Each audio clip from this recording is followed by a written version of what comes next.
Donc, j'aimerais ça arriver attristé ce matin, puis on dirait que les gens aiment ça tout le temps, avoir des fêtes pour se plaindre, mais j'ai que des bonnes nouvelles à vous donner encore une fois. Si vous voulez des mauvaises nouvelles, ouvrez votre TV, il se spécialise là-dedans.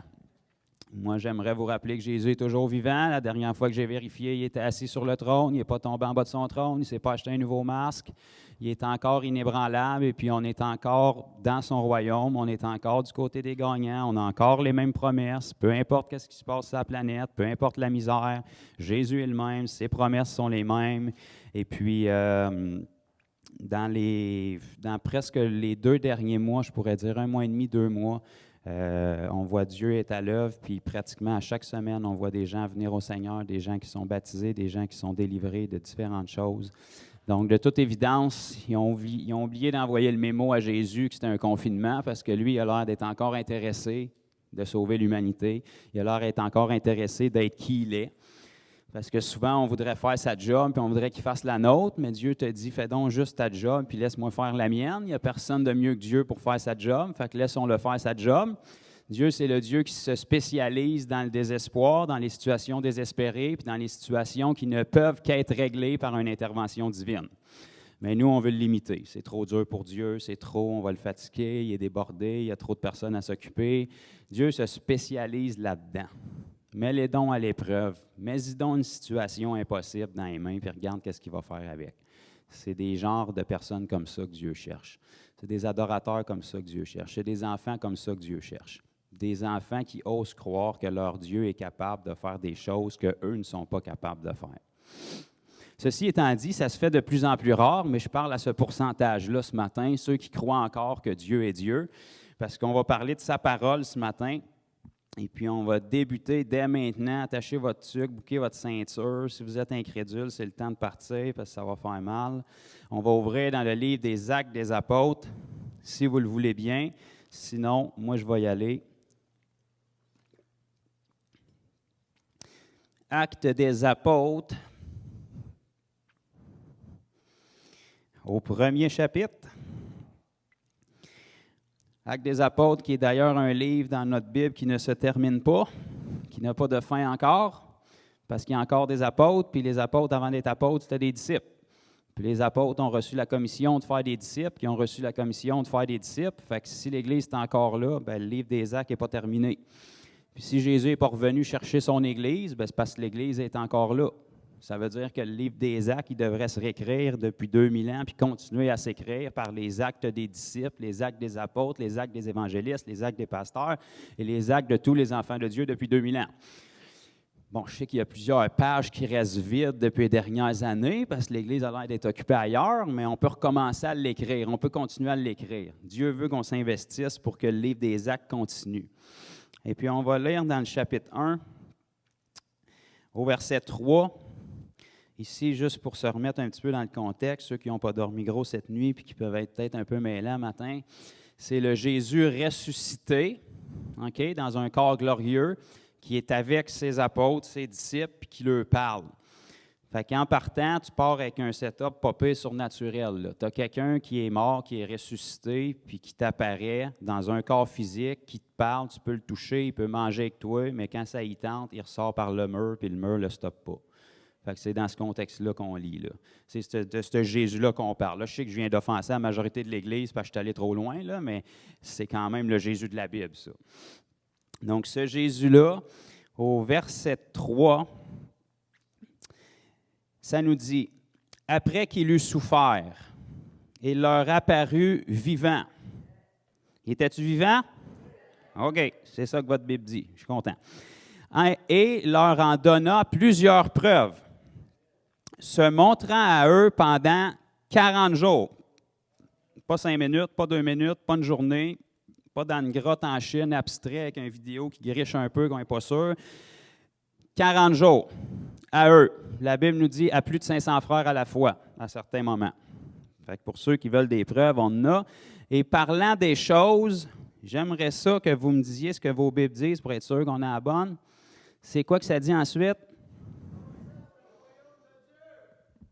Bingo! Il n'a pas parlé du COVID, il n'a pas parlé des mauvaises nouvelles, il n'a pas dit comment sa semaine avait été dure, il n'a pas eu de la pépine, il n'a pas parlé de son enfance triste.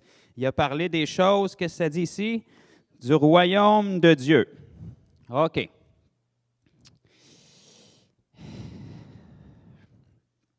Les choses du royaume de Dieu.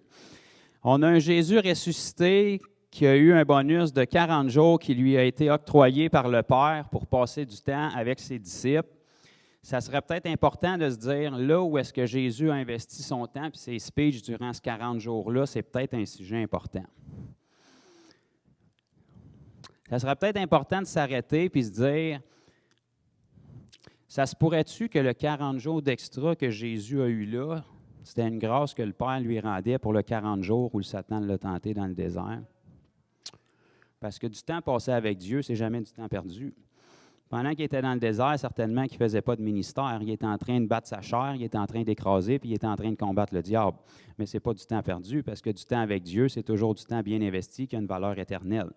Donc, s'il a passé 40 jours dans le désert où est-ce qu'il n'y a pas grand-chose qui s'est passé pour les gens autour de lui, il y a quand même quelque chose qui se passait en Jésus. Satan a mangé sa volée avec 3 knockouts, vous le lirez, il s'est fait ramasser popé. Et puis Jésus, après sa résurrection, a eu une grâce de 40 jours du Père qui lui a été remis pour ça. Et puis il a décidé, dans ces 40 jours-là, de choisir un thème qui était les choses du royaume. Donc, je pense qu'on devrait quand même avoir un intérêt pour ces choses-là qui est supérieur aux choses d'ici-bas. Je trouve que depuis toutes les années que je suis dans l'Église, même si je n'étais pas au Seigneur, c'est souvent pas des thèmes qui sont abordés très souvent. On aime mieux parler de choses pratiques, on aime mieux se motiver, on aime mieux se flatter, on aime mieux se dire qu'on est bon, on aime mieux parler des bonnes choses, on aime mieux parler de toutes les bénédictions de Dieu, et c'est toutes des choses qui font partie de la parole de Dieu. Mais quel pourcentage de ça est surnaturel, puis quel pourcentage de ça a une valeur dans l'éternité? Okay? Parce que notre vie ici, la Bible nous dit que c'est une goutte dans l'éternité, c'est une vapeur. Pourtant, les choses du royaume sont éternelles. Les choses du royaume, ils existaient avant tout ce qu'on voit ici.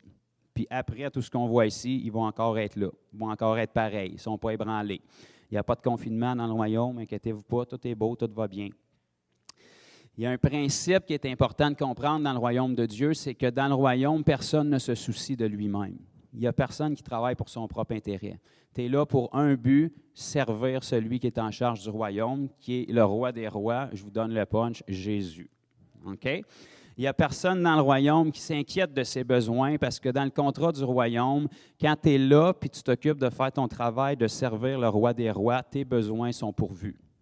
La parole nous donne un super exemple concernant un militaire ou un soldat qui s'en va dans l'armée, qui s'enrôle dans l'armée.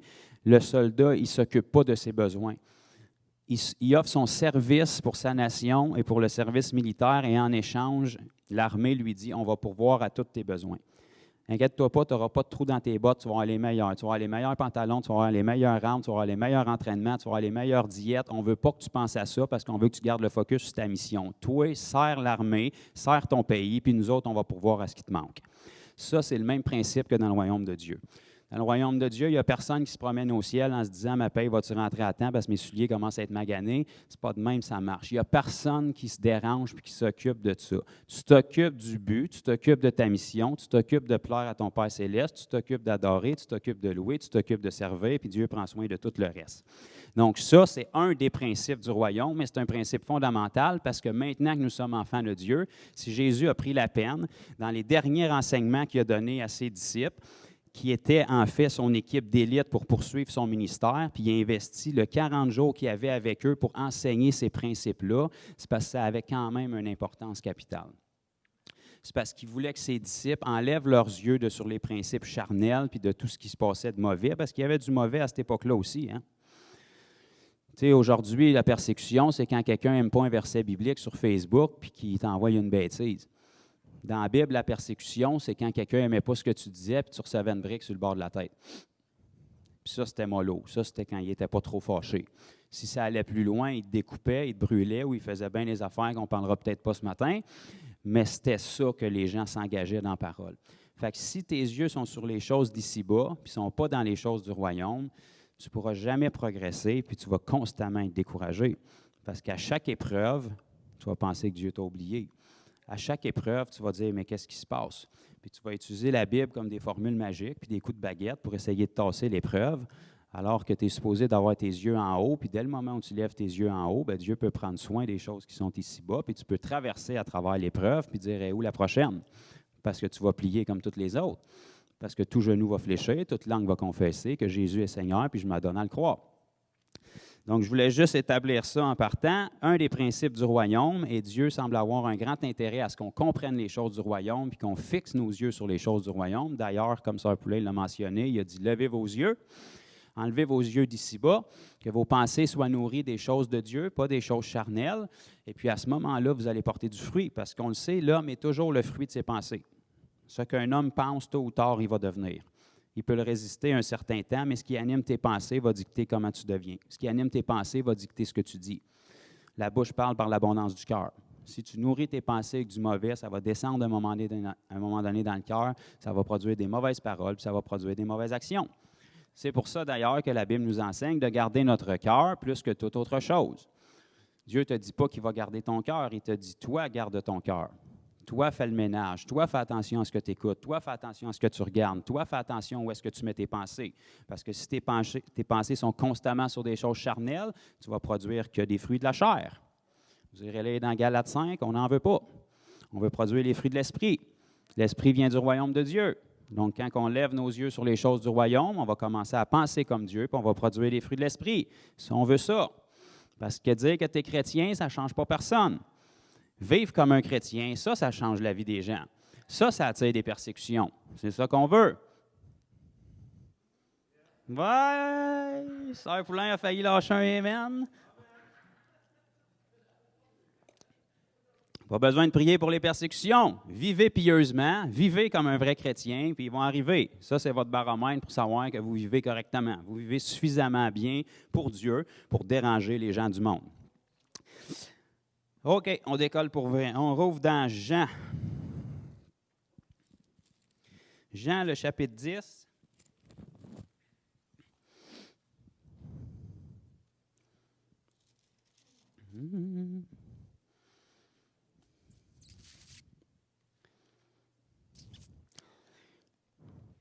Verset 16, rapidement, c'est Jésus qui parle. Si vous avez des belles Bibles bien faites, ça va être en lettres rouges.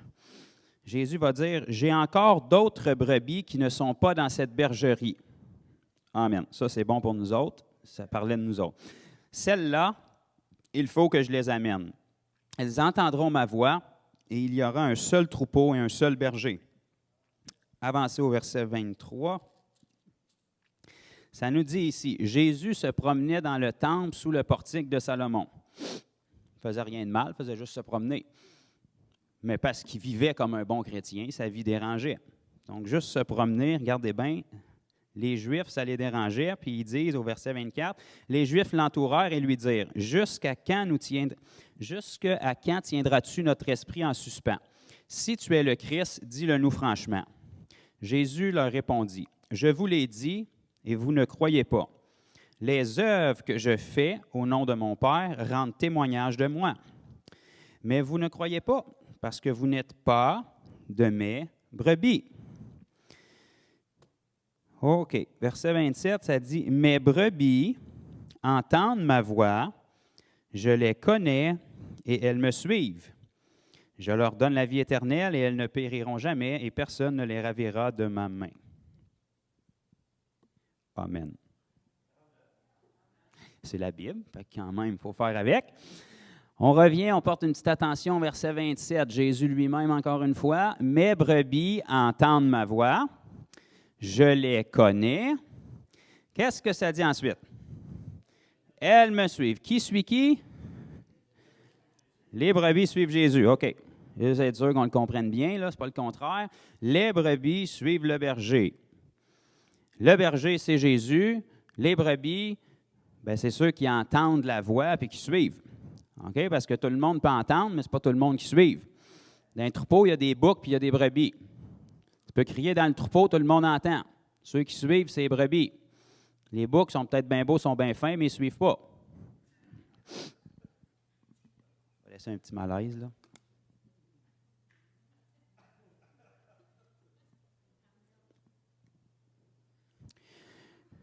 Les boucs sont bien beaux, sont bien fins, mais ils ne suivent pas. Ah, je l'avais déjà dit, ça. OK. Donc, quand on entend la voix du berger, on le suit. Puis là, Jésus, il ne parlait pas toujours en parabole au sens figuré puis fictif. Là. Ce que Jésus est en train de dire, c'est « Je suis le bon berger. Mes brebis, quand je parle, okay, il n'y a pas un grondement céleste, mystique. Là. Je parle avec ma bouche. Jésus était physiquement sur terre. Il parlait des petits momos dans sa petite bouche. Bla, bla, bla, bla. Ces brebis entendent ce que Jésus dit, puis le suivent. Ce n'est pas flou, ce n'est pas abstrait, ce n'est pas mystique. Jésus il est là, il parle, puis il décide de s'en aller là. Le monde y entend, puis ils le suivent. Le suivre, bien, tu le regardes, puis tu le suis. Tu y vas où est-ce qu'il s'en va. C'est littéralement ce que Jésus voulait dire. Ce n'est pas plus compliqué que ça. Là. Jésus ne parlait pas en parabole. Là. Il était physiquement ici sur terre. Mes brebis, ils entendent ma voix. Il y en a beaucoup qui entendaient la voix de Jésus. Il y en a qui décidaient de s'en aller. Il y en a qui décidaient de se remettre en question. Il y en a qui décidaient comme on va le pousser en bas de la montagne. Il y en a qui décidaient comme on va le lapider. Pourtant, ils entendaient la même voix que toutes les autres. Mais les brebis, eux autres, disaient ouais, on va le suivre. Ça a l'air intéressant. Parce que ce n'est pas tout le monde qui rouvre les yeux des aveugles. Fait que forcément, on a peut-être quelque chose à comprendre du gars. Fait qu'on va le suivre. Où est-ce qu'il va? On va aller. Peu importe où est-ce qu'il va, on va y aller. Parce que peu importe où est-ce qu'il va, il fait des miracles. La place qui est, ça ne le dérange pas. L'atmosphère autour, ça ne le dérange pas. La température, ça ne le dérange pas. L'alignement des étoiles, des planètes, ça ne change à rien. Partout où est-ce qu'il va, il fait des miracles. Partout où est-ce qu'il va, il rend libre les opprimés. Fait qu'on va le suivre. Parce que notre vie est plate, on va se l'admettre. Fait que si on reste collé sur lui, il y a quelque chose qui va être excitant, puis on va finir par comprendre de quoi. Fait que ça voulait dire qu'il se collait sur Jésus le plus proche qu'il pouvait, puis il le suivait où est-ce qu'il allait. Puis quand il arrêtait, bien, il arrêtait eux autres aussi. Puis quand il décidait de parler, bien, il l'écoutait. Jusqu'à temps qu'il ait fini. Puis quand il avait fini, il attendait un peu pour être sûr qu'il ne recommence pas. Puis s'il se levait pour changer de place, il prenait leurs affaires et il le suivait. Parce qu'ils veulent apprendre du gars.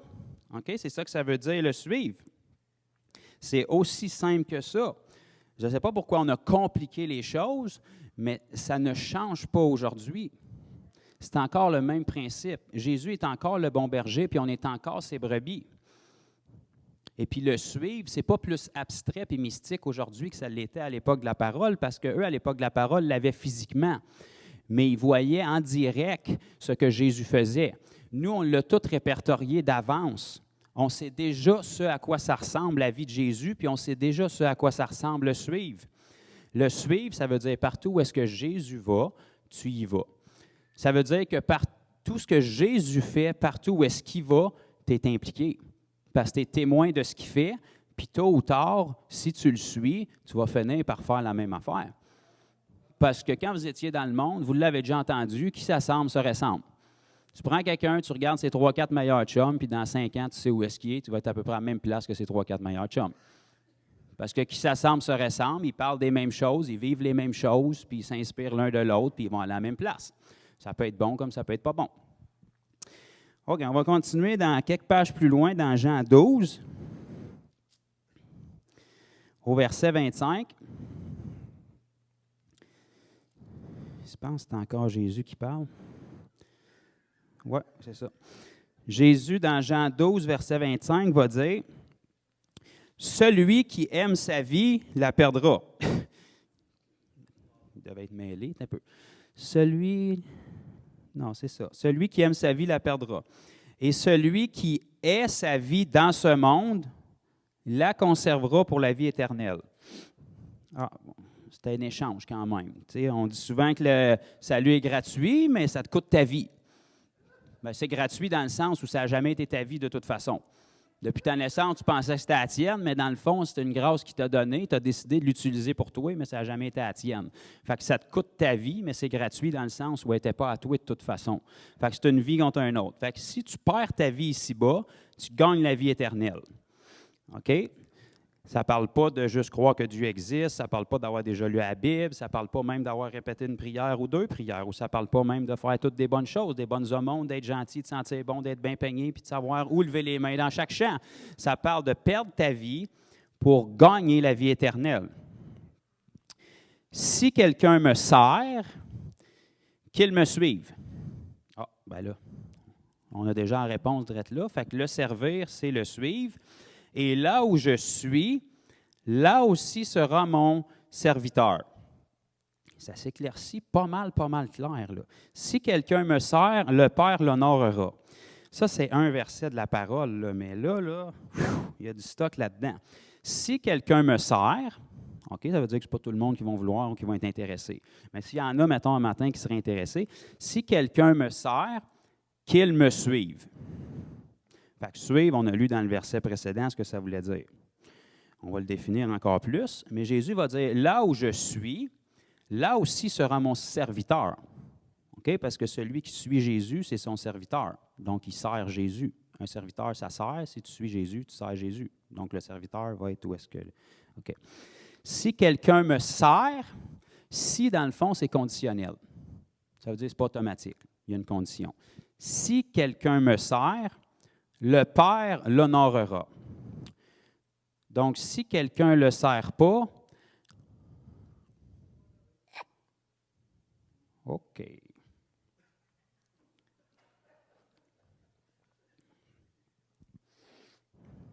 Moi qui pensais qu'il était amour, ou bien on a mal compris quelque chose, on va leur lire. Si quelqu'un me sert, donc c'est Jésus qui parlait, si quelqu'un sert Jésus, ça veut dire qu'il sert à quelque chose, il n'est pas inutile, il fait quelque chose pour Jésus, le Père l'honorera. Parce que s'il s'occupe de son service, le Père qui est en charge du royaume applique le principe du royaume et l'honore en prenant soin de ses besoins, puisque lui se donne pour le royaume. Donc, si quelqu'un me sert, qu'il me suive. Là où je suis, là sera mon serviteur. Donc, partout où est-ce que Jésus va, partout où est-ce que Jésus allait, partout où est-ce que Jésus avait un intérêt, ceux qui voulaient le servir se devaient de le suivre. Parce que quand quelqu'un veut servir, il faut qu'il te suive. Parce que dès le moment où tu en as besoin, s'il ne t'a pas suivi, il n'est pas là. Tu veux qu'il te serve, tu te reviens pour lui demander de l'aide, mais il n'est pas là parce qu'il ne t'a pas suivi. Bien, c'est ça le principe, que si tu veux servir le Seigneur, il faut que tu le suives, il faut que tu sois à son service quand il en a besoin. Il faut que tu sois disposé. Il ne faut pas qu'il ait besoin de te chercher et qu'il ne sache pas t'es où, comme les parents de Jésus qui l'ont perdu à 12 ans dans le temple. Quand il a besoin de toi, il ne faut pas qu'il se demande t'es où. Il faut que tu sois proche, il faut que tu l'aies suivi, il faut que tu sois disposé, il faut que tu sois disponible. OK. On tourne dans Éphésiens.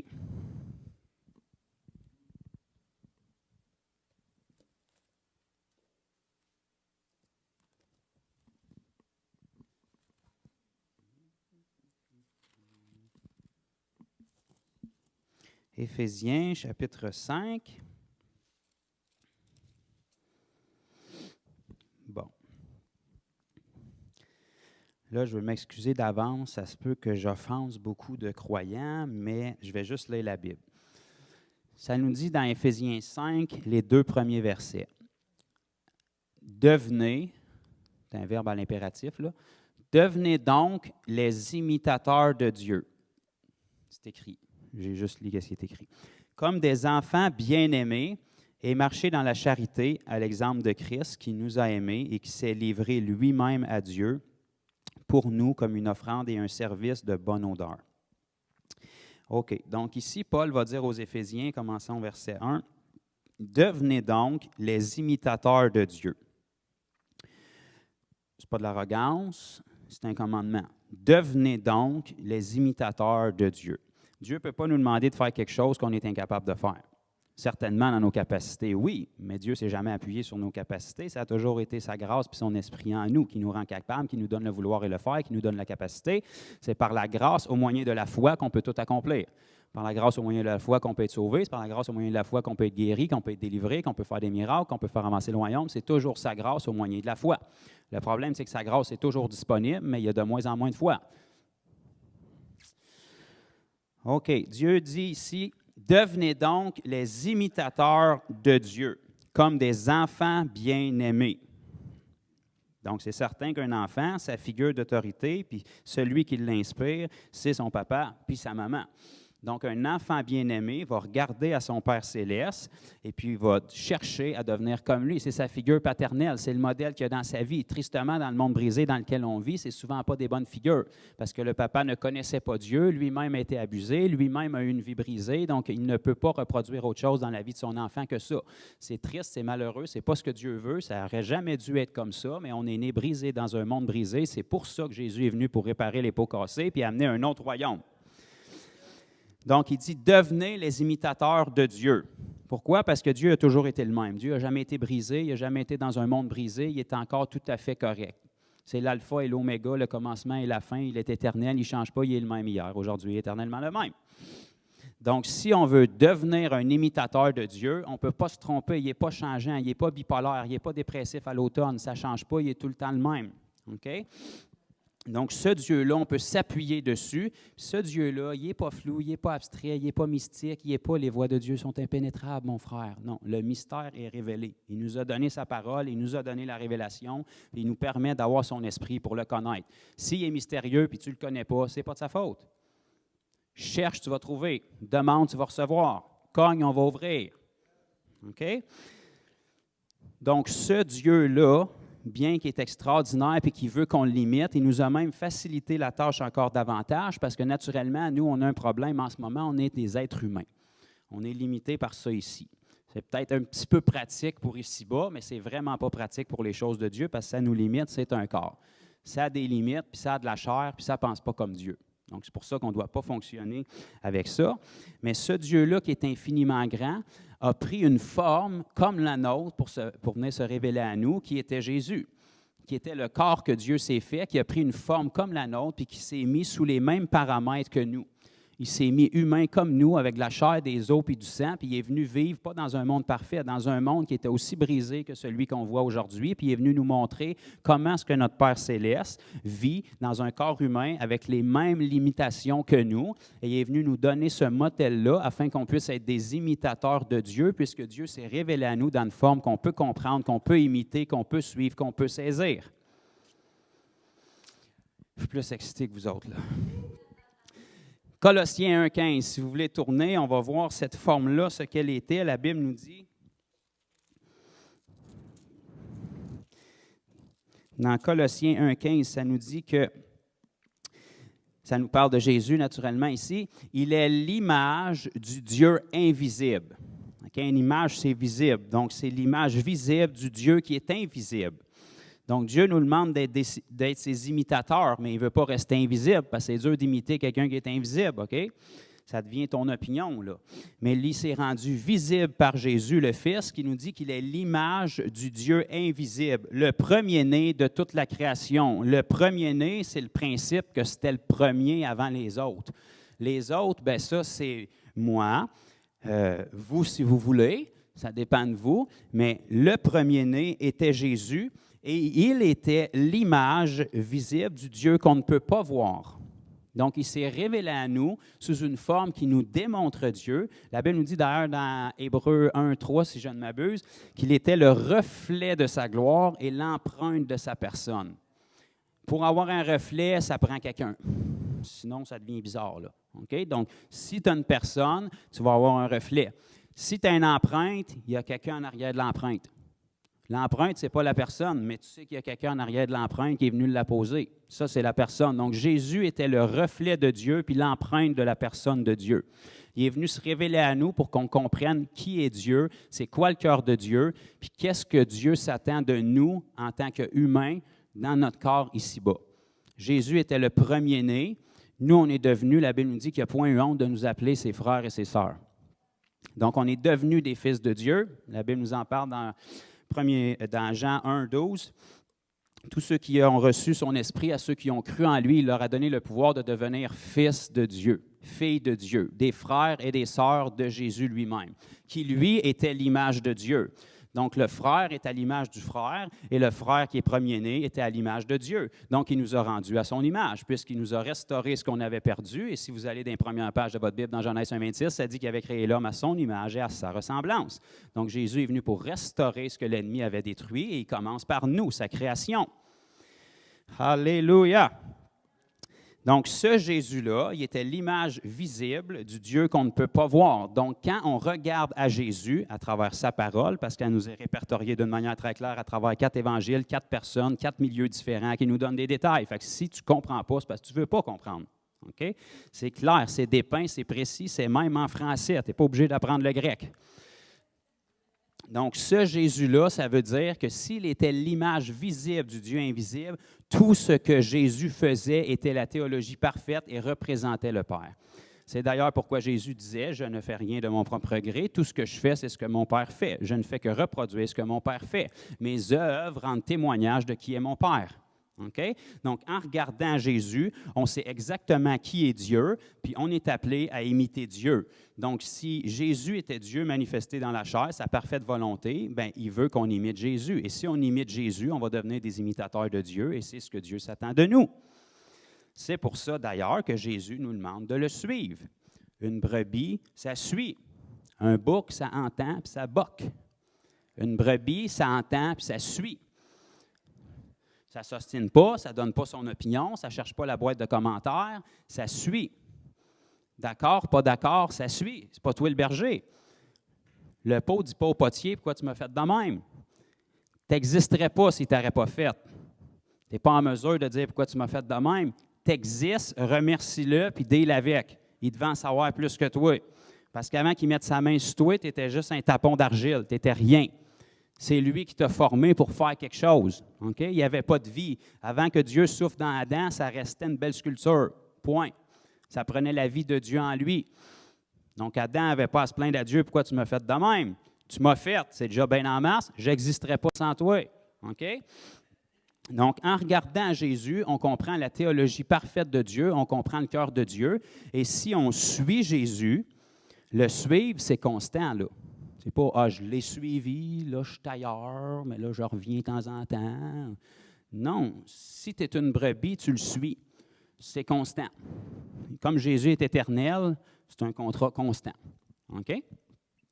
Et puis ce Jésus-là, sa définition de tâche nous est donnée dans Actes 10:38 qui nous dit que Dieu avait loin de Saint-Esprit et de puissance, Jésus de Nazareth, la Bible voulait être sûre qu'on ne se trompe pas sur la personne, Jésus de Nazareth, de Saint-Esprit et de puissance, qui allait de lieu en lieu. Ça, c'est le Jésus physiquement dans son corps, il trouvait un lieu. Après ça, il allait d'un autre lieu, puis il allait d'un autre lieu. Fait qu'il allait de lieu en lieu, puis à chaque lieu, il faisait du bien, pas en étant fin, pas en faisant des beaux sourires, pas en sentant bon, pas en essayant de vendre quelque chose. Il allait de lieu en lieu, guérissant tous ceux, guérissant, c'est clair, tous ceux, c'est clair, pas d'exclusion, qui étaient sous l'empire du diable. 2 amen, merveilleux, on progresse. Donc, ce Jésus-là allait de lieu en lieu. Quel lieu? N'importe quel. Trouve un lieu, quand tu as fini là, va d'un autre lieu, va d'un autre lieu. Si tu trouves quelqu'un qui est sous l'empire du diable, c'est un candidat, tu le guéris, de quoi? De tout. Qui ça? Tout le monde. Donc, ce Jésus-là représentait le cœur de Dieu, puisqu'il était Dieu lui-même incarné dans la chair, l'image visible du Dieu qu'on ne peut pas voir, le reflet de sa gloire, l'empreinte de sa personne, et il est venu nous montrer avec les mêmes limitations que nous autres. Jésus est né bébé, il suçait son pouce, il fait caca dans sa couche. Il n'y avait pas des belles guises dans ce temps-là. Il a tout fait ça. Il a progressé, il a appris à marcher, il a appris à parler. Il aurait bien pu dire, non, mon être à 30 ans, pleine forme déjà, puis tu sais, ça va être correct, moi, me sauver un bout. Non, il s'est soumis aux mêmes paramètres que vous puis moi. Il a vécu les mêmes choses que vous puis moi. Il n'est pas né dans une famille parfaite. Il est né brisé d'un monde brisé. Lui n'était pas brisé, mais sa famille était brisée. Ses propres frères se moquaient de lui. Son père n'était pas tellement extraordinaire. Son beau-père, plutôt, dans la société, un charpentier, c'était pas un rabbin. C'était quelqu'un qui avait un métier séculier, qui n'était peut-être pas extraordinaire à l'école, sinon il se serait ramassé rabbin. Mais là, il avait une job de bras, il avait une job de main. Il est né dans un monde comme ça. Pas une vie parfaite comme vous puis moi. Mais malgré ça, Jésus, lui, était parfait, puis il a été enseigné par son Père céleste dès sa naissance. Il a appris à discerner le bien du mal, puis il s'est soumis. Puis déjà à 12 ans, il se souciait des affaires de son Père plutôt que des choses d'ici-bas. À 12 ans, plutôt que d'avoir un intérêt d'être sur son PlayStation 14, je ne sais pas à combien ils sont rendus, il était dans le temple, puis il discutait avec les docteurs de la loi. Puis quand ses parents sont venus, ils étaient surpris, genre, pourquoi vous me cherchez? Vous devriez savoir que je m'occupe des affaires de mon père. Même si j'ai 12 ans, ça reste le but pourquoi je suis ici. J'ai une perspective éternelle, je cherche les choses du royaume. Donc, ce Jésus-là, tout ce qu'il faisait était la volonté parfaite de Dieu. Donc, si on veut comprendre ce Jésus-là, puis si on veut faire ce Jésus-là, il faut le suivre. Et ceux qui suivaient Jésus, c'était inévitable qu'ils voyaient ces choses-là.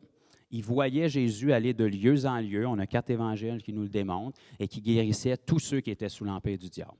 À quoi ça ressemble? Des fois, c'était des gens qui étaient malades. Des fois, c'était des gens qui étaient oppressés, possédés par des démons. Peu importe le lien que Satan a, tous ceux qui étaient malades, tous ceux qui étaient opprimés, tous ceux qui n'étaient pas dans la liberté, tous ceux qui étaient écrasés, Jésus allait puis il les déliait. Il les guérissait, il les délivrait, puis il leur donnait la bonne nouvelle, puis il leur disait, le problème, c'est le péché, ne pêche plus. OK? Et puis, il faisait des disciples. Et puis, les gens qui devenaient ses disciples le suivaient. Je ne sais pas si vous avez déjà remarqué dans les évangiles, il a commencé avec une couple de disciples, puis les foules le suivaient. Plus qu'on avance dans les évangiles, plus qu'ils le suivaient. Pourquoi? Parce que les brebis entendent sa voix, puis ils le suivent. Ils ne savaient pas trop ce qu'ils suivaient, ils ne savaient pas où est-ce qu'ils s'en allaient, mais ils savaient qu'il y avait quelque chose dans sa voix, parce que quand ils écoutaient les scribes et les pharisiens, ils dormaient après 2 minutes, puis quand Jésus prenait la parole avec les mêmes livres, il parlait avec autorité. Il était surpris, puis il disait, mais qui est donc cet homme, un charpentier? Ses frères, ses sœurs, on les connaît, il n'y a rien d'extraordinaire, mais quand il lit les mêmes rouleaux de la loi que les scribes et les pharisiens, il parle avec autorité, parce qu'il s'adonnait à croire ce qu'il disait. Alors que les scribes et les pharisiens, eux autres, étaient tous bien habillés, payaient leurs dîmes, leurs offrandes, mais il y avait plein de pourriture dans le cœur, puis la majorité est infidèle. Ça paraît dans les paroles, ça. La parole de Dieu, c'est quand il y a une onction dedans qu'elle a un impact. Le meilleur évangile à prêcher, c'est celle qu'on vit. Quelqu'un n'a pas besoin d'être instruit. S'il vit la parole, ça va s'entendre dans ses mots. S'il vit la parole, quand il va dire quelque chose, tu vas ressentir quelque chose. Parce que quand Jésus parlait, il ne laissait pas le monde indifférent. Pourtant, il n'était pas plus bien vêtu que les autres, il n'était pas plus fin que les autres.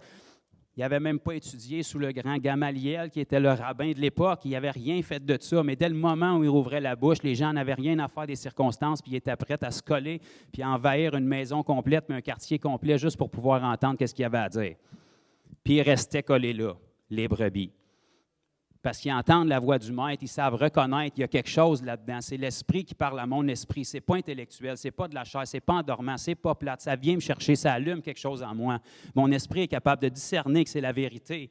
Ça parle d'esprit à esprit. L'esprit convainc mon cœur. Il y a quelque chose en moi qui me dit que c'est vrai. Il y a quelque chose en moi qui me dit, Dieu s'attend à plus de moi. Je veux plus, j'en veux, j'en veux, j'en veux. J'ai faim, j'ai soif. Jésus a dit, celui qui vient à moi, des fleuves d'eau vive couleront de son sein. Il a dit à la femme samaritaine, je te donnerai un eau que tu n'aurais plus jamais soif. Je te donnerai quelque chose pour te rassasier. Tu ne sais pas ce que c'est, tu ne comprends pas, tu es dans le naturel, tu n'as pas une perspective du royaume. Tu te demandes encore comment il va me donner de l'eau quand il n'y a même pas de seau. Je ne te parle pas de ça pantoute, j'ai une mentalité du royaume. Lève tes yeux en haut, je peux t'offrir quelque chose que ton esprit a faim et soif. Tu ne sais pas c'est quoi, mais moi j'ai la vérité, je peux te le donner. Et n'importe qui aujourd'hui qui suit Jésus, qui l'a rencontré, qui est rempli de l'Esprit, il parle à partir de ce lieu-là. Puis il peut lire la même parole que quelqu'un d'autre, puis une va t'endormir, puis l'autre va éveiller quelque chose. Quand Jésus a rencontré ses disciples après la résurrection sur le chemin d'Emmaüs, puis qu'après ça, ils ne l'ont pas reconnu, puis Jésus s'est dit, bon, ben, je vais aller manger avec eux autres de bord parce qu'ils me l'ont demandé. Puis la Bible nous dit que quand il a rompu le pain avec eux, ils l'ont reconnu. Parce que quand tu sors tes mains pour rompre le pain, il y a des trous dans tes mains. Fait que tu fais « Oh, ça c'est Jésus ». Puis là, il est disparu. Puis là, ils se sont dit entre eux autres, n'y avait-il pas un feu qui brûlait dans notre cœur quand il nous parlait? Je n'ai jamais entendu personne dire ça des scribes et des pharisiens. Pourtant, ils connaissaient les livres de la loi par cœur. Mais Jésus, la Bible nous dit qu'il a marché, puis il leur expliquait les livres des prophètes, il leur expliquait les choses du royaume, puis après, ils se sont dit, il y avait un feu qui brûlait dans notre cœur en l'entendant. Parce qu'il y avait quelque chose en lui, il y avait quelque chose dans ses paroles. Ses paroles, ce n'était pas de la lettre qui tue, c'était de l'esprit qui vivifie. Ça allume quelque chose en nous, ça fait brûler quelque chose en nous.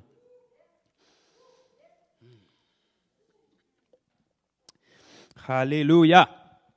Donc, ce Jésus-là, les gens qui s'accrochaient à lui puis qui le suivaient, ils étaient témoins des miracles. Ils voyaient ce que Jésus faisait. Ils n'étaient pas dans l'ignorance. Ils voyaient clairement le Père qui était manifesté dans le Fils, puis ils voyaient c'était quoi le cœur du Père, la volonté du Père, et ils voyaient toutes ces choses-là. Et si ceux qui s'assemblent se ressemblent, c'est certain que les disciples, inévitablement, ils commencent à vivre comme le Maître, ils sont accrochés à lui. On va tourner ensemble rapidement dans Luc, chapitre 6.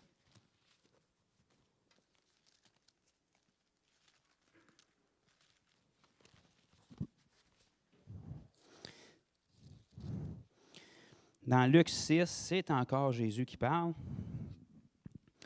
Et au verset 40,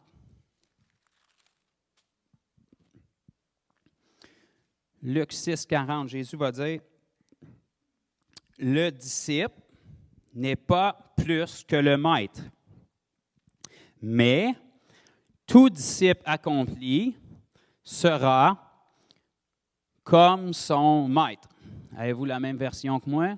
Quelque chose qui ressemble à ça. Le disciple n'est pas plus grand que le maître, c'est pour ça qu'il s'appelle le maître, mais tout disciple accompli sera comme son maître. OK, donc tout maître qui est bon va faire des disciples qui sont comme lui. Et tout disciple qui est un bon disciple se doit d'être comme son maître. Je suis allé trop loin ou c'est pas mal ça que vous comprenez, vous autres aussi? Le disciple n'est pas plus que le maître, mais tout disciple accompli sera comme le maître. Donc, Jésus a dit, « Mes brebis entendent ma voix et ils me suivent. » Ça, c'est ce qu'on a appelé disciple, parce que se faire appeler des moutons tout le temps, c'est un peu bizarre. Fait que le brebis a pris le nom de disciple. Quelqu'un qui suit son maître, qui est enseigné par son maître, quelqu'un qui trouve le maître, qui se colle après, puis qui le suit pour être prêt à le servir. Parce que quand Jésus se revient et qu'il a besoin d'un service, il ne faut pas que tu sois à l'autre bout, là. Il n'y a pas le temps de te chercher, c'est là qu'il en a besoin.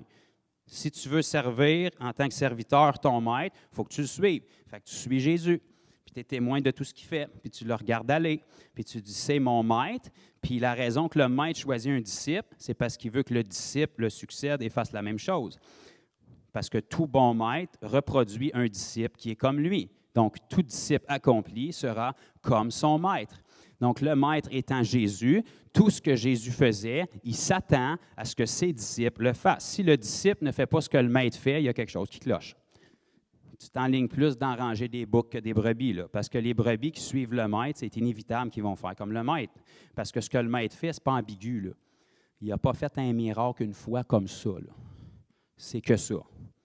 C'est que ça, page par page, par page, par page, puis c'est rien qu'une infime partie qu'on a. Jean dit, ce que vous avez de répertorié ici, c'est pour que vous croyiez. Je pense que si on avait à mettre toutes les choses que Jésus a accomplies dans un livre, la terre ne pourrait pas contenir les livres qu'il a accomplis. OK? Des fois, on lit la parole, puis on passe là-dessus, puis on passe vite, mais Jésus se retrouvait à une soirée, un petit mardi soir tranquille, la maison où est-ce qu'il commençait à parler, tout était rempli, le monde laissait tomber occupation double, laissait tomber toutes ces affaires-là, il se ramassait là, la maison était remplie, puis nous autres, on lit ça, puis c'est cool. Puis Jésus guérissait tous les malades. 3-4 aveugles, là, bang, on guérit tout ça, là. Mardi soir tranquille, entre 2 gorgées de café, bang, tout le monde est guéri. Puis tu penses que ça ne bouleversera pas une ville, ça? Guéris un aveugle à Granby, puis laisse ça aller 2 semaines, voir ce que ça va faire. Lui, il était dans des villages, le village au complet se ramasse autour de la maison pour l'entendre enseigner, puis il guérit tous les malades. Pas juste les aveugles, les sourds, les muets, les boiteux, il guérit tout ça. Quel genre de réaction tu penses que ça fait dans une ville? Nous autres, on n'a pas toutes ces vies-là détaillées, on a juste ça qui nous sort comme ça. Jésus guérissait tous les malades. Il y en avait combien de malades qui étaient là? S'il y en a guéri 50 ce soir-là, 100 ce soir-là, puis que c'est d'un village qui a 500 personnes, moi, dire, ça se peut que ça parle. Tu penses quel genre de foule qu'il suivait, quel genre de following qu'il y avait sur Instagram, tu penses? C'est des choses qui bouleversaient des vies entières. Nous autres, on voit ça en survol, mais on ne pense pas que derrière chaque miracle, il y a une vie. Puis derrière chaque vie qui était délivrée, qui était touchée, qui était transformée, il y avait un paquet de personnes de sa famille qui étaient monopolisées depuis le début de leur vie à cause du problème que cette personne-là transportait dans sa vie. Quelqu'un qui est aveugle de naissance, puis que soudainement, sa famille s'est toujours occupée de lui, puis il est complètement guéri, penses-tu que ça n'aura pas un effet sur sa famille et ses proches aussi? Donc, sans compter tout le monde qui sont touchés, tout le monde qui sont guéris, tout le monde qui sont libérés, puis toute la famille qui entend parler de ça, puis qui sont témoins de ça, puis qui se mettent à suivre Jésus parce qu'il avait faim et soif juste d'entendre chaque mot qui sortait de sa bouche. Comment tu penses qu'il a bouleversé le monde à son époque? La formule n'a pas changé. Il allait de lieu en lieu, faisait du bien, guérissant tous ceux qui étaient sous l'emprise du diable. Il ne lui donnait pas une tape dans le dos, disait « c'est pas facile la vie, on va passer au travers, reste accroché, je suis plus content que ce soit toi que moi qui soit là, parce qu'elle est à ta place, j'en arracherai. » Ça, ce n'est pas l'amour de Dieu, ça, ce n'est pas de la compassion. Jésus repérait le problème, il disait « tu n'as pas d'affaire là, tu décampes. » La personne était délivrée, puis en majorité du temps, pas toujours, mais la majorité du temps, elle collait après Jésus, puis elle suivait. Je ne sais pas où est-ce qu'il s'en va, je ne sais pas vraiment c'est quoi le but, je ne comprends pas trop ce qu'il enseigne, mais je sais que ce que j'ai vécu, c'est vrai, fait que je vais rester à côté de lui, parce que clairement, il y a les paroles de la vie.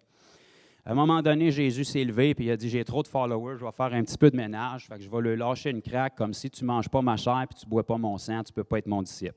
Ça veut dire, j'ai trop de boucs là, dans le troupeau, on va faire un petit peu de ménage.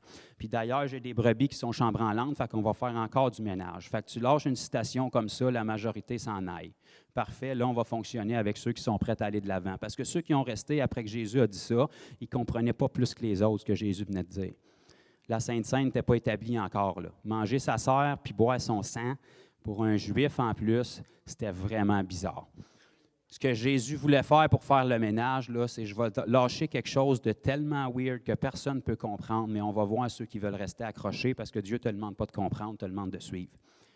Tu vas arriver à un point dans ta vie où est-ce que des fois tu ne comprends pas, mais tu n'as pas besoin de comprendre pour le suivre. Tu dis, je ne comprends pas, mais je vais suivre pareil parce que je suis une brebis puis je suis mon maître.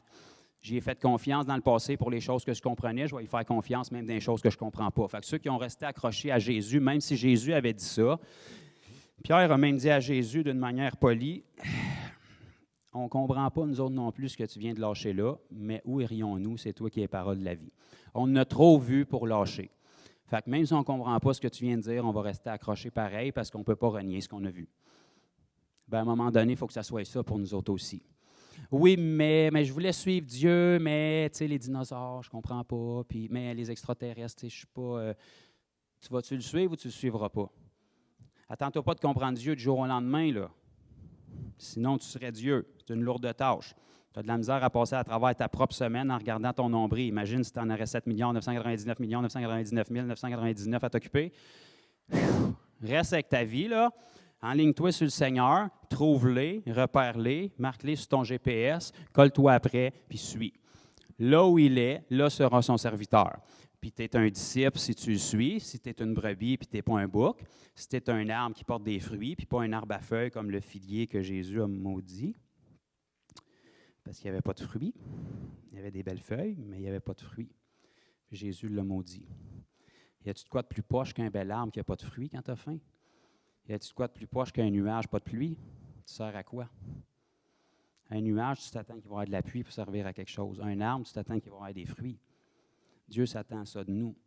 Il ne veut pas qu'on ait une belle apparence. Le figuier, il avait des belles feuilles, il était bien beau de loin, mais de proche, il n'y avait pas de fruits. Tu as beau fouiller, tu as beau chercher, il n'y a rien de bon là-dedans, il n'y a rien de nourrissant. On ne veut pas être des arbres à feuilles qui sont beaux de loin, que les gens disent « Ah, ça, c'est des beaux chrétiens, ils sont fins, ils sont gentils », mais quand ils arrivent de proche et qu'ils creusent un peu, ils ne voient pas de fruits. Tu dis toutes les plus beaux Alléluia en hébreu puis en grec dans l'Église, mais quand tu sors de l'Église, tu maudis ta femme en sortant, tu veux battre le gars qui t'a coupé au coin de la rue, tu veux blasphémer après la serveuse qui t'a donné un mauvais service. Où sont les fruits? Parce que quelqu'un qui reste accroché, quelqu'un qui est une brebis va porter du fruit, quelqu'un qui suit son maître va être à l'image de son maître. Jésus n'était pas comme ça. Jésus n'était pas là pour maudire, il était là pour bénir. Jésus n'était pas là pour lui-même, il était là pour le royaume de Dieu. Il y avait une perspective du royaume. Il y avait un but, il ne s'occupait pas de ses besoins, il s'occupait du royaume. Parce qu'il s'occupait du royaume, le royaume s'occupait de ses besoins. Jésus n'a jamais manqué de rien, mais pourtant, il ne s'inquiétait pas de ses besoins. Il ne s'inquiétait même pas des besoins de ceux qui le suivaient. Jésus n'avait pas de métier clairement rémunéré. Pourtant, il y avait lui puis 12 hommes qui le suivaient, qui n'avaient pas de toit au-dessus de la tête puis qui ne savaient pas où est-ce qu'ils allaient manger le prochain repas, puis ils devaient manger au moins quelques fois par jour. Puis la Bible ne nous dit pas nulle part qu'ils ont manqué de quoi que ce soit. Puis tu avais Judas qui s'occupait de la bourse puis qui volait dedans. Puis tu sais, si le monde ne se rendait pas compte qu'il volait dedans, c'est parce qu'il n'y avait pas 2 piastres. Tu sais, s'il y a 2 piastres puis tu en voles une, quelqu'un quelque part va dire « D'après moi, il y a quelqu'un qui se graisse la patte. » Fait que si tu voles dans la bourse puis le monde ne s'en rend pas compte, c'est parce qu'il y en a assez pour que le monde ne s'en rende pas compte. Puis il manquait de rien. Pourtant, Jésus ne passait pas sa journée à se gratter la tête, puis faire un budget, puis faire des maths, parce qu'il s'occupait des affaires du royaume. Il était premièrement le royaume de Dieu, puis il n'avait pas besoin de se soucier de ses intérêts, parce que Dieu s'en chargeait automatiquement. Parce que c'est un principe du royaume, puis Jésus avait compris ça, puis c'est ce même principe-là qui a pris le temps pendant 40 jours d'enseigner à ses disciples après sa résurrection, parce que ses disciples poursuivaient son travail, puis il avait besoin de comprendre ça aussi. Il avait besoin de réaliser que le disciple qui suit son maître se doit d'être comme son maître. Tout disciple accompli va être comme son maître. Nous autres, on entend ça aujourd'hui, puis on se dit « Mon frère, condamne-moi pas. Je suis en progression. Personne n'est parfait. Viens pas me dire que tu es parfait. J'avance, je progresse. Le Seigneur travaille sur moi. » Qu'est-ce qu'il fait? Parce que ça fait 10 ans que tu es à la même place. T'es-tu accompli ou qu'est-ce que tu accomplis ou qu'est-ce que tu veux accomplir ou où tu as progressé? Parce que le disciple accompli, ce n'est pas au ciel, là. Être capable de guérir les malades au ciel, ça ne donne plus rien, là. Il n'y en a plus là-bas. Être capable de chasser les démons au ciel, il est trop tard. Tu bats de l'air, là, il n'y en aura pas de démons là-bas. Fais-moi confiance. Être capable de prêcher l'Évangile au ciel, là, c'est correct, tu ne les apprendras rien, ils sont déjà au courant, là. Fait que le disciple accompli, ce n'est pas au ciel, là. C'est là, ici, maintenant. Le besoin, il est ici, maintenant. Les malades sont ici, maintenant. Les gens opprimés sont ici, maintenant. La bonne nouvelle doit être annoncée maintenant. Donc, le disciple accompli, ce n'est pas un rêve mystique de se dire « Ah, ben j'avance, puis je progresse, puis j'ai des épreuves. » Puis tu progresses où? Il faut progresser. Si notre vie est pareille que l'année passée, où tu as progressé, où tu es accompli, où tu es comme Jésus. Ce n'est pas une excuse que le disciple accompli sera comme son maître. Dieu s'attend à ça de toi. Il s'attend de trouver des fruits. Il s'attend de te rentrer dans le bureau aux 3 mois ou 6 mois à chaque année, puis que tu aies un compte rendu à rendre, puis de dire « Voilà ce que j'ai produit ». Ce n'est pas une question d'œuvre, c'est une question d'amour. Ce n'est pas une question d'œuvre, c'est une question d'honneur et de respect. Si Jésus te fait confiance pour t'équiper avec une mission, si tu l'aimes et que tu l'aimes réellement, tu vas t'investir pour la mission. Si tu ne t'investis pas pour la mission et que tu n'as rien à rendre dans tes comptes rendus, bien, qu'est-ce que tu as fait? Ton intérêt n'est pas sur Jésus, n'est pas sur les choses du royaume. Tu as beau confesser que Jésus est Seigneur et Sauveur, mais de toute évidence, si les œuvres ne sont pas là pour prouver ce que tu dis, il y a de quoi qui cloche. Parce que Jésus a dit « Mes œuvres rendent témoignage de mon Père ». Si je ne fais pas les œuvres de mon Père, croyez pas ce que je vous dis. Mais si je les fais, vous n'avez rien à dire, là. Mes œuvres rendent témoignage. Ça, c'est des choses qui ne mentent pas. Les œuvres dans la vie de quelqu'un, les fruits dans la vie de quelqu'un, c'est des choses qui ne mentent pas. On tourne rapidement dans 1 Jean, chapitre 2, verset 6. Celui qui dit qu'il demeure en lui, donc celui, ça fait référence à n'importe qui dit qu'il demeure en lui, lui, ça fait référence à Jésus, doit marcher aussi comme il a marché lui-même. OK, on va y aller plus lentement. Celui qui dit qu'il demeure en Jésus ou en lui doit marcher, la personne qui dit qu'il demeure en Jésus doit marcher aussi comme il, Jésus, a marché lui-même. Donc, ce que tu dis, ce n'est pas ça qui a de l'importance. Si c'est vrai ce que tu dis, si c'est vrai que tu suis Jésus, si c'est vrai qu'on est des brebis, si c'est vrai qu'on est des disciples, si c'est vrai qu'on entend la voix de notre maître, si c'est vrai qu'on le suit, on va marcher comme il a marché. Si on ne marche pas comme il a marché, on ne peut pas dire qu'on le suit. On ne peut pas dire qu'on l'aime même. C'est bouleversant, mais la Bible nous dit, si tu m'aimes, tu vas garder mes commandements. Ce n'est pas une question d'être légaliste, ce n'est pas une question de loi, c'est une question de foi et une question de cœur. La foi véritable obéit.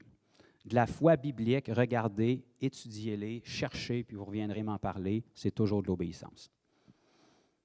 S'il y a de la désobéissance, ce n'est pas de la foi. Partout où la foi était présente, où la foi était soulignée, où la foi était reconnue, puis on a un beau livre qui nous le répertorie dans Hébreux 11, un chapitre complet, tous les gens qui ont été commémorés pour leur foi, c'était des gens qui avaient eu de l'obéissance sur ce que Dieu leur demandait. Dieu parlait, donnait un commandement, ils obéissaient, parce que si on aime Dieu, on garde ses commandements. Ils ont obéi aux commandements, aux demandes que Dieu leur faisait ou que Jésus leur faisait. Et cette obéissance-là a été répertoriée dans la Bible, puis éternellement dans le royaume de Dieu comme de la foi. Il y a un tag de foi qui a été mis. Ça, c'est de la foi parce qu'il y a eu de l'obéissance. C'était une démonstration d'amour. Donc, celui qui dit qu'il demeure en Jésus doit marcher comme il a marché lui-même. Donc, ce n'est pas Jésus qui nous suit, c'est nous qui le suivons. Comme il a marché, ce n'est pas ambigu, on ne peut pas se tromper. La Bible nous dit, je l'ai dit tantôt dans Actes 10:38, qu'il allait de lieu en lieu faisant du bien, guérissant tous ceux qui étaient sous l'emprise du diable, mais il nous a démontré à quoi ça ressemblait. Même cette citation-là ne peut pas être ambiguë parce qu'il nous a démontré par 4 évangiles à quoi ça ressemblait de détruire les œuvres du diable. Partout où est-ce que Jésus allait, okay, il était certainement, il était gentil, il était sympathique, il avait des paroles douces, mais pour rendre témoignage à son Père céleste, ça prenait plus que ça. Parce que vous le savez comme moi, il y a des gens dans le monde qui sont athées ou qui sont musulmans, qui sont très gentils, qui sont très fins, puis qui ont des paroles douces. Pourtant, ils n'ont pas l'Esprit Saint. Donc, ces actions-là ne rendent pas témoignage automatiquement à Dieu. Pour rendre témoignage à son Père céleste, Jésus se devait d'avoir quelque chose de plus que personne d'autre peut offrir, puis ça, c'est de la puissance. C'est pour ça que Jésus réglait les problèmes toujours avec de la puissance. C'était des guérisons miraculeuses, c'était des délivrances miraculeuses, c'était des miracles, des multiplications de pain, des choses miraculeuses, tout le temps, parce que ça, il n'y a que Dieu qui peut l'offrir. Et c'est comme ça qu'il rendait témoignage à son Père céleste. Et la Bible nous dit, Jésus lui-même a dit, si vous portez beaucoup de fruits, c'est alors que les gens glorifieront mon Père qui est dans les cieux.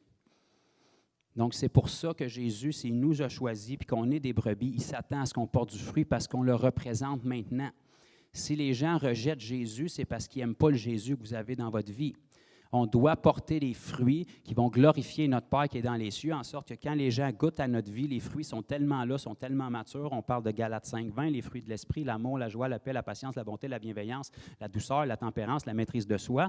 Les gens doivent trouver ça dans notre vie, qui sont matures, et quand ils goûtent à ce fruit-là, qu'ils n'ont jamais eu dans les choses du monde, ils sont accrochés puis ils en veulent plus. Leur âme a faim et soif de quelque chose, ils ne savent pas c'est quoi, mais ils le trouvent dans notre vie, ils le goûtent puis ils trouvent ça satisfaisant.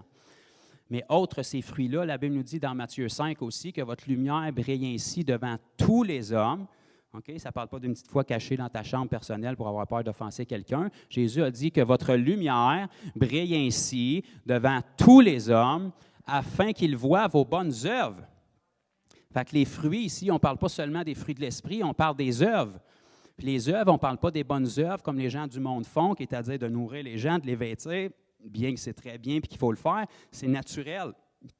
Il n'y a personne qui voit quelqu'un faire ça dans le naturel qui va nécessairement glorifier Dieu parce que les gens du monde font la même chose puis ils n'ont pas Dieu. Ça prend des œuvres qui rendent témoignage à notre Père céleste et c'était les œuvres que Jésus avait. C'est pour ça que Jésus a dit que votre lumière brille ainsi devant tous les hommes afin qu'ils voient vos bonnes œuvres. Il faut que ce soit des choses visibles. Il faut que ces œuvres-là soient suffisamment divines et glorieuses pour qu'ils rendent gloire à notre Père qui est dans les cieux. Il faut qu'ils puissent reconnaître que les œuvres qu'il y a dans notre vie, c'est des œuvres qu'on ne peut pas accomplir humainement. Même si on avait bon cœur, même si on était fin, on ne peut pas faire ça humainement. Ça prend une puissance surnaturelle et divine pour faire ça à travers nous. Et ces œuvres-là vont rendre témoignage à notre Père qui est dans les cieux. C'est comme ça que Jésus a vécu sa vie, c'est comme ça qu'il a vécu son ministère, c'est comme ça qu'il a confronté les religieux, puis qu'il a dit, « Vous ne voulez pas croire en moi, croyez dans mes œuvres. » Les yeux des aveugles, c'est Dieu qui rouvre ça. Les démons qui sont chassés puis qui se soumettent à la puissance de Dieu, ça l'apprend la puissance de Dieu. Donc, peut-être que vous n'aimez pas le message, mais les œuvres rendent témoignage de ce que je vous dis. Bien, c'est ce que Dieu s'attend dans notre vie. C'est pour ça qu'il nous dit que tout disciple accompli doit être comme son maître. C'est pour ça qu'il nous dit que les brebis, c'est ceux qui suivent Jésus. Tu ne peux pas suivre Jésus indéfiniment sans jamais produire ce que Jésus produisait. Sinon, ce n'est pas Jésus que tu suis. C'est un Jésus illusionné qu'on s'est créé dans notre tête. Mais le Jésus de la Bible, il est clair, il est précis, il est net. Sa vie nous est définie. Ce qu'il nous a transmis puis ce qu'il a enseigné à ses apôtres est clair. Et on a la preuve que ce principe-là a fonctionné dans la vie des apôtres parce que les apôtres, c'est-à-dire les premiers disciples qui ont débuté, ont fait la même chose que Jésus puis c'est répertorié aussi. Puis ils ont eu les mêmes résultats que Jésus. Parce que c'est encore écrit dans notre Bible, dans Jean 14, que Jésus a dit, « Si vous croyez en moi, les mêmes miracles que j'ai faits, vous les ferez aussi et même de plus grands. » Cette parole-là était annoncée aux apôtres, était annoncée aux disciples de l'époque, et ils l'ont fait eux aussi et ont eu les mêmes résultats. Et c'est la même chose aujourd'hui. Tant que Jésus ne reviendra pas, Jésus s'attend qu'un disciple va être comme son maître. Le disciple ne décide pas à quoi il ressemble puis comment il vit sa vie. Le disciple, il est disciple du maître, donc il se doit de vivre comme le maître. S'il ne vit pas comme le maître, il faut sortir la tête du sable, il faut se secouer un peu, il faut revenir à la réalité et dire, le Jésus que je suis, c'est clairement pas celui de la Bible parce que ma vie ne ressemble pas à celle de Jésus. Si je veux dire que je suis Jésus, je veux m'accrocher à Jésus, je veux dire que j'aime Jésus, je dois m'efforcer d'être accompli puis de devenir comme Jésus. Et ce n'est pas quelque chose de flou, d'abstrait puis d'impossible, sinon Dieu ne te demanderait pas de le faire. Il te donne la grâce pour ressembler à Jésus. Et la Bible nous dit que celui qui dit qu'il demeure en Christ doit marcher comme lui a marché. Donc ça, c'est clair, c'est net, c'est défini. Naturellement, ce passage-là nous parle de l'amour, parce que Jésus marchait dans l'amour. Mais cet amour-là se manifestait toujours de manière surnaturelle par des guérisons, des délivrances et des signes miraculeux qui étaient indéniables et qui devaient rendre gloire à Dieu. Il y a des gens dans la parole qui ont dit, les gens traitaient Jésus de démoniaque et ont dit, « Oui, mais un démon, as-tu déjà ouvert les yeux d'un aveugle? » Dans la parole, non, en tout cas. Fait que de toute évidence, la puissance vient de quelque part. Bien, ça doit être comme ça aujourd'hui aussi. Il faut arriver au point où notre vie est tellement à l'image de notre maître, où est-ce qu'on produit les mêmes choses que notre maître, où est-ce qu'on suit notre maître, où est-ce que partout où est-ce qu'il est, on fait les mêmes choses qu'il faisait, où est-ce que les gens peuvent le reconnaître dans notre vie, et où est-ce qu'à un moment donné, il faut qu'ils arrivent au point où est-ce que s'ils ne veulent pas accepter le message et le témoignage de votre vie, ils vont faire exactement comme ils ont fait avec Jésus. On ne peut pas renier les miracles, les preuves sont là, mais de toute évidence, tu fais tes miracles par la puissance de Satan. C'est là où on veut se rendre. Parce que s'ils l'ont fait avec Jésus, ils vont le faire avec nous autres. Mais les gens du monde utilisent très rarement ces termes-là aujourd'hui parce qu'ils n'ont aucune preuve. Ils n'ont pas de miracle dans la vie des croyants. Ils n'ont pas d'affaire à dire que tu fais tes miracles par la puissance de Satan parce qu'il n'y en a juste pas de miracles. Ça, ce n'est pas normal. Parce que le Jésus de la Bible vivait dans le miraculeux constamment. Donc, si on est des disciples, qu'on le suit et qu'il nous a donné son esprit pour lui rendre témoignage, on ne peut pas rendre témoignage efficacement à quelqu'un si on ne vit pas comme lui. C'est sûr que c'est un petit peu plus tranquille que tantôt, là, mais ça fait partie de la parole quand même. Et Dieu, ce n'est pas un message de condamnation qu'il veut nous donner, c'est un message pour nous réveiller, pour dire les mois qui s'en viennent, et puis l'année qui s'en vient devant nous. Je veux vous avertir d'avance, puis je veux vous prophétiser d'avance. Être un chrétien sur le cruise control, ça ne sera plus suffisant pour les temps qui s'en viennent en avant de nous autres. Être un chrétien tiède, ça ne sera plus suffisant pour les temps qui s'en viennent en avant de nous autres. Être un arbre sans fruit, être un nuage sans pluie, être un bouc, ça ne sera pas suffisant pour les temps qui s'en viennent en avant de nous autres. Parce que les temps qui s'en viennent vont faire le ménage entre les brebis et entre les boucs. Et Dieu ne veut pas perdre personne. Il veut que les repentances soient prises si c'est nécessaire. Il veut que le reality check se fasse. Il veut qu'on réalise. Il veut qu'on fasse un examen de notre vie. Il veut qu'on regarde où est-ce qu'on est. Puis il veut qu'on réalise. Il n'est jamais trop tard. Dieu veut juste qu'on comprenne. Peu importe comment on a vécu notre vie jusqu'à maintenant. Si on n'a pas une fin, une soif, une mission, puis un but qu'on s'est fixé de vivre comme Jésus, je ne sais pas quelle chrétienté on vit, je ne sais pas quel but on poursuit, mais on est dans le néant si on n'a pas de but. Puis si c'est un autre but que ça qu'on poursuit, bien, ce n'est pas Jésus qu'on suit. Parce que le Jésus de la Bible, sa définition de tâche qu'il a donnée à ses disciples était claire. Il faut s'accrocher à Jésus, il faut le suivre, puis ce qu'il va réellement prouver dans notre vie, puis qui va nous donner, même à nous, une confirmation qu'on suit vraiment Jésus, puis qu'on est à l'image de notre Maître, c'est qu'on produit les choses qu'il a produites. C'est que les gens, en regardant notre vie, ils savent qu'il y a quelque chose de différent. Puis ce n'est pas parce qu'on est des bonnes personnes. Il y a quelqu'un dans la parole qui est venu voir Jésus puis qui lui a dit « bon maître ». Jésus l'a corrigé. Pourtant, Jésus était très bon. Mais c'est parce que la version de « bon » que cet homme-là utilisait n'était pas bonne. Il disait à Jésus qu'il était bon parce qu'il voyait une bonne personne. Il ne reconnaissait pas que c'était la puissance de Dieu qui le rendait bon. Jésus a dit « un seul est bon, c'est Dieu ». Okay? Les gens doivent voir dans notre vie des choses où est-ce que s'ils disent qu'on est des bonnes personnes, la bonté ne sera pas accréditée à nous à cause de nos bonnes actions, mais à cause de la puissance de Dieu. Ce qu'il faut transporter dans notre vie, c'est des choses que les gens ne peuvent pas nous octroyer à nous, ne peuvent pas nous donner la gloire parce que ça doit être Dieu qui les fasse. Il faut qu'on passe à travers des situations impossibles, il faut qu'on vive des miracles, il faut qu'on fasse vivre des miracles aux gens, il faut qu'on donne des délivrances aux gens, il faut qu'on donne les guérisons aux gens pour qu'ils sachent que ça ne peut pas venir de nous. On est juste des vases de terre, on est juste des hommes et des femmes comme eux. Mais ce qui prouve que l'esprit de vie habite en nous, c'est que ces choses-là peuvent se produire à travers nous. Oui, on est des vases de terre, oui, on est des vases imparfaits, mais on ne vit plus selon notre chair. L'esprit qui est en nous, qui est parfait, est le même esprit qui a ressuscité Christ d'entre les morts. Il a la même mission, il a le même but, puis il fait les mêmes miracles parce qu'il n'a pas changé. Puis il s'attend que nous, on croit ça. Et puis qu'on aligne notre vie, qu'on se discipline, qu'on mette nos yeux sur le but, puis qu'on poursuive quelque chose. À chaque jour de notre vie, on devrait désirer vouloir ressembler à Jésus. Et on ne devrait pas seulement avoir le désir, on devrait avoir les fruits. Parce que si on a le désir constamment, mais il n'y a jamais de fruit qui s'en va, bien le désir il est juste illusoire dans notre tête, mais il n'y a rien qui se produit. Quand le désir est sincère, quand le cœur est vraiment repentant, quand Dieu a faim, quand la personne a faim et soif de quelque chose, quand la personne demande, elle reçoit, quand la personne cherche, elle trouve. Si on cherche vraiment à être comme Jésus, si on aspire aux dons les meilleurs, ils vont se manifester dans notre vie. Mais il faut avoir un but pour pouvoir aspirer à ces choses-là. Il faut réaliser que Jésus ne s'attend à rien d'autre de ses disciples qui le suivent et qui soient comme lui. Parce que ce qu'on veut entendre, ou en tout cas ce qu'on devrait entendre, je l'espère, chaque enfant de Dieu, lorsqu'on va prendre notre dernier souffle ou lorsque ça va être le bon temps du tribunal de Christ, c'est « Viens, bon et fidèle serviteur. Entre dans la joie de ton maître. » Autant Jésus est extraordinaire, il est compassion, puis il est amour, faites-moi confiance, on ne veut pas se retrouver du mauvais côté que Jésus. Tu veux que ça soit « Entre dans la joie de ton maître. » Parce que si tu te retrouves en aversion, ce même Jésus-là qui est amour, c'est un Dieu de justice aussi. C'est le même Jésus qui a dit à ceux qui criaient « Seigneur, Seigneur, retire-toi de moi, je ne te connais pas. » le même Jésus qui est amour. On ne veut pas se retrouver du mauvais côté de Jésus. On veut qu'il dise « Entre dans la joie de ton maître » parce que tu as été un bon et fidèle serviteur. Le serviteur, c'est celui qui suit son maître. Suivre son maître, ça veut dire vivre comme son maître. Donc, si on ne suit pas notre maître, on ne peut pas s'attendre d'entendre bon et fidèle serviteur de la bouche de Jésus. Et ça devrait être le plus grand désir de notre cœur, à travers toutes les misères, toutes les difficultés, toutes les épreuves, tous les combats qu'on va avoir menés ici-bas. Ces quelques mots-là qui vont sortir de la bouche de Jésus, je peux vous garantir que ça va le valoir pour chacun de nous. Ce n'est pas ton père qui te dit bon et fidèle serviteur, ce n'est pas ta mère, ce n'est pas ton ami, ce n'est pas ton patron, c'est ton Créateur qui connaît ta vie, tout est nu et découvert. Tu ne peux rien cacher devant lui. Il te regarde, puis il peut te regarder droit dans les yeux avec la flamme qui brûle, puis il peut te dire bon et fidèle serviteur. Ça le vaut.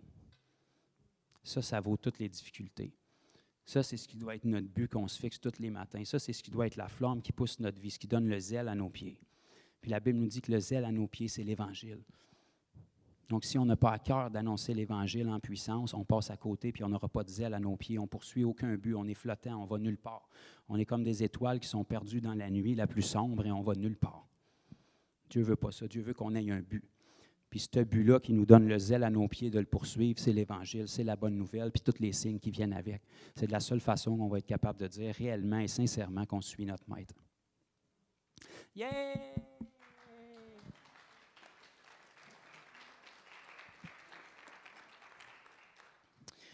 Je pense qu'on n'a même plus de musiciens pour venir apaiser la conscience, puis toutes nos petites âmes blessées, là. Mais on remercie le Seigneur parce que c'est sa parole quand même. Et puis, comme j'ai dit, le but, c'est vraiment jamais de condamner. Dieu est un Dieu qui met les pendules à l'heure avec une conviction. Dieu ne nous dit pas qu'on est des pas bons, qu'on ne pourra jamais. Au contraire, il dit, tu es capable, tu peux faire plus que ça en ce moment.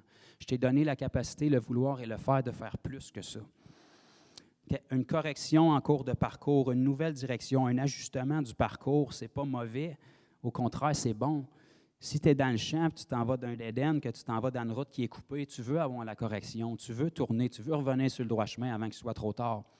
Tu veux être prêt avant que la guerre pète. Okay? Il faut qu'on vive notre vie prêt, puis il faut qu'on ait cette mentalité-là du royaume. Parce que beaucoup de gens ont été ébranlés cette année avec ce qu'ils ont vu. Ils m'ont dit, c'était une promenade au parc, qu'est-ce qui s'est passé cette année-là. Qu'est-ce qui s'en vient? C'est bien pire que ça, là. Et puis quand ça va péter, c'est plus le temps de se préparer. OK? Quand on s'en va à la guerre, il faut être prêt. Mais que ça commence à péter et que tu ne comprennes pas ce qui se passe, là, c'est plus le temps d'aller chercher tes réponses et de dire « Dieu, t'es où? » Il faut que tu sois déjà affermi dans ta relation avec Dieu, il faut que tu sois prêt, puis il faut que tu sois conscient que lorsque ça pète, c'est l'opportunité parfaite pour accomplir ta mission. Lorsqu'il va y avoir des malheurs, puis que les gens vont crier, puis qu'ils ne sauront plus qu'est-ce qui se passe, puis qu'ils ne sauront plus il est où, toi, il faut que tu aies la réponse. Toi, il faut que tu aies la bonne nouvelle. Toi, il faut que tu aies la solution. Toi, il faut que tu aies la guérison. Toi, il faut que tu aies la délivrance. Toi, il faut que tu sois là. Toi, il ne faut pas que tu sois ébranlé comme les gens du monde. Toi, il faut que tu aies une assurance, que tu sois affermi, que tu sois fondé sur le roc. Il arrivera ce qui arrivera, mon roc, il ne bouge pas. Puis les gens ont besoin de ça parce qu'eux sont ébranlés dans un monde qui est ballotté. Il faut qu'ils trouvent quelqu'un qui est ferme, qui est affermi, qui a des réponses. Tu ne veux pas quelqu'un qui est aussi ébranlé que toi puis qui est dans la peur que toi. Tu veux quelqu'un qui est affermi, qui n'a pas peur puis qui peut te dire les réponses, qui peut te donner la solution. Puis ça doit être l'Église de Christ. Il faut être prêt, il ne faut pas se mettre prêt, il faut vivre prêt. Il faut vivre dans une relation intime avec Dieu. Si tu es habitué de vivre avec des petits démons, j'appelle ça des petites boules de pluche qui sont toutes fins, là, tu leur dis sors puis ils t'écoutent, là, mais que tu arrives contre une principalité, là, une principauté ou un esprit territorial ou un méchant démon, là, on va te dire une affaire, tu veux que ta vie soit prête. Tu ne veux pas quand tu arrives pour le chasser qu'ils te mettent à traiter d'en face puis te dire tu es dans le péché puis avec les autres, toi, penses-tu que je vais t'écouter? Parce qu'on peut tromper le monde autour de nous autres, mais les esprits dans le monde spirituel, tu ne les tromperas pas. Si on arrive pour les chasser puis prendre l'autorité sur eux autres, quand même, tu crieras le nom de Jésus tant que tu veux. Si tu as des accroches dans ta vie partout puis que Satan t'accrochait après toi avec des hameçons puis des péchés pas confessés puis des parties de ta vie que tu n'as pas données à Dieu, attends-toi pas qu'ils vont t'écouter. Il y a une emprise sur toi aussi forte que probablement Jésus a. Tu veux que ta vie soit en règle, tu veux que ta vie soit droite, tu veux vivre avec un cœur repentant. Oui, on s'est repenti un jour, oui, on s'est donné à Jésus, mais on demeure dans ce cœur repentant-là. On vit dans la sanctification sans laquelle personne ne verra le salut. C'est encore dans la parole. Parce que s'il y a des choses dans notre vie qui ne sont pas sanctifiées, c'est des endroits où Satan peut accrocher un hameçon puis te retenir, puis on ne veut pas ça, on veut être libre, on veut aller de l'avant, puis on veut apporter la liberté. Pour apporter la liberté, il faut qu'on soit libre nous-mêmes. Dieu veut ça pour nous. Amen.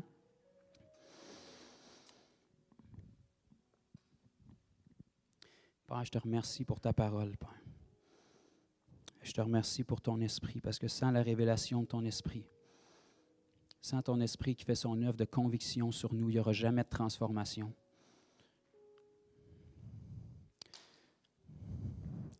Je te prie, Seigneur, de nous donner des cœurs de brebis et non de boucs. Des brebis qui vont vouloir te suivre à tout prix, Seigneur, et t'obéir à tous les niveaux, juste pour pouvoir entendre un jour de ta bouche sortir les mots « bon et fidèle serviteur ». Que ce soit cette ligne directrice qui dirige notre vie chaque jour, Seigneur. Peu importe les épreuves, peu importe les combats. On est appelé à être à ton image. Et dans cette génération, plus que jamais, Seigneur, on veut sortir de notre mentalité de victime et commencer à être les plus que vainqueurs que tu nous as appelés à être. Commencer, Seigneur Dieu, à être reconnaissant que tu nous aies jugés dignes de nous placer dans cette génération-ci. Une génération qui a besoin de toi plus que jamais. Et parmi toute l'histoire de ton Église, c'est nous que tu as choisis pour être placés dans cette génération-ci. C'est nous que tu as équipés pour cette moisson, Seigneur, qui va être plus grande que ce que le monde a jamais vu. Et tu nous as jugés dignes de confiance suffisamment pour nous placer dans cette génération, Père. On va te prier pour ton aide parce qu'on a besoin de toi. Sans toi, on ne peut rien faire. Sans ta puissance, on ne peut rien faire. Sans la conviction de ton esprit, le message qu'on annonce est en vain. Sans ton esprit qui nous pousse, il n'y aura aucun zèle pour faire quoi que ce soit. Ce monde a besoin de toi. Tu veux intervenir, tu veux les toucher, mais tu as besoin d'ouvriers, Seigneur. On te prie de faire de nous des ouvriers qui sont zélés, qui s'accrochent à la mission, qui ne sont pas séduits dans une fausse chrétienté, mais qui ont un cœur humble devant toi. Des fils et des filles qui sont prêts à tout pour toi. Des fils et des filles qui te démontrent leur amour par leur obéissance. Des fils et des filles qui ont encore aujourd'hui, malgré la grâce, une crainte de leur Dieu. Des fils et des filles qui savent qu'ils vont avoir des comptes à rendre à leur Dieu. Des fils et des filles qui marchent avec une ligne directrice, une intégrité, une justice, et qui n'essaient pas de cacher leurs péchés et leurs faiblesses sous prétexte que ta grâce est là. Qu'on ait une crainte de toi comme ayant des comptes à rendre, Seigneur. Et qu'on puisse vivre notre vie avec une droiture, une justice, une intégrité, Père, et avec les fruits qui rendent témoignage à notre Père céleste. On ne veut pas être des arbres sans fruits. On veut que les fruits soient tellement abondants dans notre vie puis qu'ils demeurent, que les gens du monde ne puissent pas résister à nos paroles. Que les gens du monde soient prêts à tout pour entendre les paroles de vie qui coulent à travers nous. Que lorsqu'on parle aux gens, ce soit un feu qui brûle dans leur cœur comme ça le faisait pour toi, Jésus. Que quand les gens entendent nos paroles, ils reçoivent la vie, ils reçoivent la force, ils reçoivent la vigueur, ils reçoivent l'espoir qu'ils ont pu. Qu'on puisse être, Seigneur, comme tu nous as appelés à l'être, ton Église, l'institution la plus puissante de cette planète. La réponse dans ces temps de crise. La solution à tous les problèmes, à tous les niveaux, dans tous les échelons de la société, Seigneur. Merci que ta conviction soit sur nous.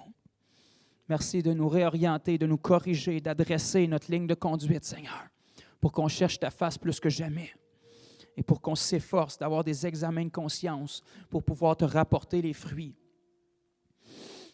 Qu'on soit comme ces serviteurs qui ont multiplié les talents que tu leur avais donnés. Qu'on ne se retrouve pas devant toi à te redonner tout ce que tu nous avais donné sans multiplication. Parce que le bon et fidèle serviteur, c'est celui qui multiplie ce que tu lui as rendu. Qu'on puisse multiplier les disciples autour de nous parce que c'est la mission que tu nous as confiée. Au-delà de toutes les missions, tu nous appelles à se multiplier. Tu nous appelles à faire des disciples. Tu nous appelles à détruire les œuvres du diable. Tu nous appelles à reproduire la vie que tu as vécue ici-bas, Jésus, parce que tu as placé le même esprit en nous qui te rendait capable de faire ces choses-là.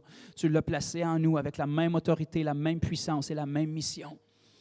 Et on veut t'offrir nos vies, on veut t'offrir notre corps et notre être comme un sacrifice agréable devant toi, qui est le minimum qu'on puisse faire, Seigneur.